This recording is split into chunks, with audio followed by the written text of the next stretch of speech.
Brett Huss has learned a lot about himself and his faith as a crisis response volunteer for Outreach Global, who has been helping rebuild Houston, Texas after Hurricane Harvey. But he wonders if there's more to learn.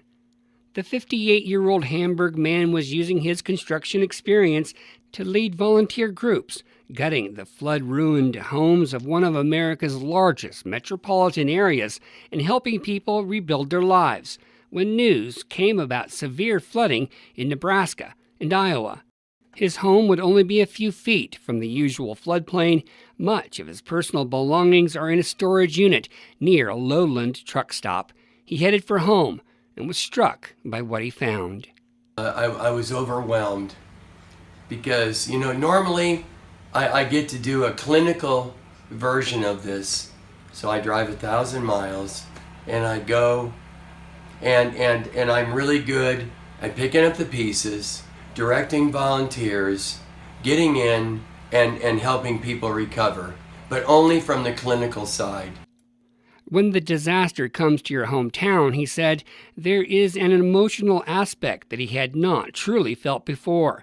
He thought about why he had volunteered for crisis response in the first place.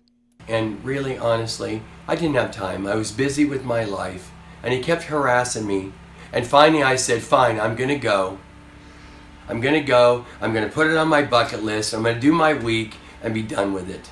But when I got there, I got impacted, and I saw the vision of the program, and I saw what I could do.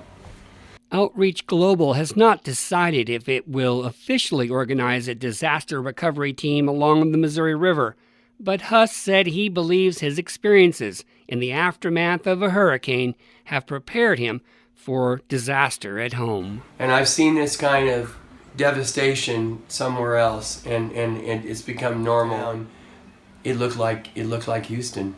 It looked like Houston, and there was stuff piled up on both sides of the road. The road was all messed up, and I got to tell you, it was hard to take in. He is working with city officials in hopes of getting water to his house later this summer, and says crews are rebuilding natural gas lines. The floodwater is slowly receding, but the river levee broke in 14 places, and residents are bracing for more flooding ahead. Huss wonders what will happen when he finally reaches his prized possessions in the flooded storage units. He wonders how he will answer his neighbors when asked to give an account for the Christian way of life.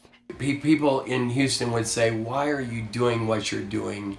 You're doing this for free. Why are you helping me? I don't understand this. They can't grasp that, because in our society, it's all about what's in it for me. And Jesus isn't about that. It's about grace. And so this is an opportunity for people to learn that there's more to life than possessions. There's more to life than what you see.